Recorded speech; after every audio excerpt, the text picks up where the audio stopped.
What's up, geeks and gamers? It's Jeremy coming to you from Columbia, South Carolina. And I am up here with my family, but one of our listeners, our viewers, sent me a link yesterday, and I had to cover this story. So this came from Jeff. I'm going to try to get your last name right. Chiarelli. If I'm butchering that, I totally apologize.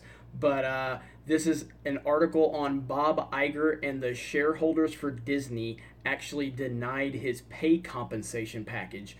This could be big news. Now, I'll be the first to tell you, I know nothing about shareholders and CEOs and how that whole system works.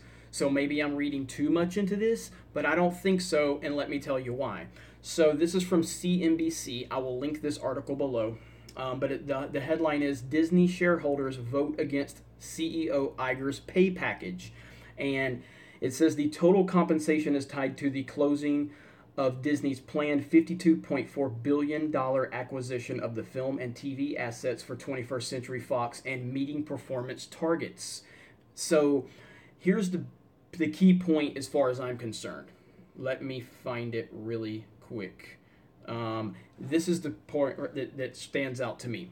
It is unusual for shareholders to vote against executive compensation. Just 1.2% of S&P 500 companies failed to win majority support for their advisory pay resolutions in 2017, according to ISS Analytics. This sounds like a big deal to me. So the way I'm looking at it is, how does Star Wars fit into this? Because Star Wars is the number one IP for Disney. Now, I've told you all I'm a big Disney fan, and I've always been a big Disney fan, specifically Disney parks. And I've always liked Bob Iger. Bob Iger has never been the showman that Walt Disney was. He wasn't the showman that Michael Eisner was. But behind the scenes, Bob Iger has done a lot of great things and brought a lot of great IPs to the Disney brand. And for the most part, I've always been happy with him. I've only been recently unhappy with Star Wars and how Disney's operating.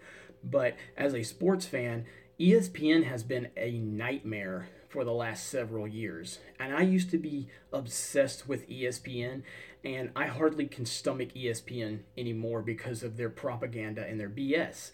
So this could be big, and I think that this is going to really affect the future of Star Wars, because if Star Wars continues to not perform well, that's going to make Bob Iger and the shareholders really take a hard look at what's going on at Lucasfilm and Disney. So this is a story to pay attention to. Again, I'm not an expert on any of this, so if anyone wants to educate me in the comments, feel free to do so. I'm just speculating on what this means, but I'm also looking at what the data is saying in terms of only 1.2% of S&P 500 companies failed to pass these resolutions in 2017. So the fact that Disney and the CEO of Disney didn't get this resolution passed, that tells me that there's some concern. There was also a video where a shareholder confronted Bob Iger and put him on blast. I mean, put him on blast hard. Not for Star Wars specifically, but more or less ESPN and the political narrative that goes on at ESPN. So I'll link that in the description below. And you guys let me know what you think of this. But I think this could play into Star Wars big time. I really do. So let me know what you think. You guys have a great day. I'd never take a day off. So please continue sending me these stories. I've been getting all your emails. I'm getting all your tweets. I'm getting all of your messages. Keep firing them away at me. If I can do 6 videos a day, I'll do 6 effing videos a day. You guys have a great weekend. Talk to you later.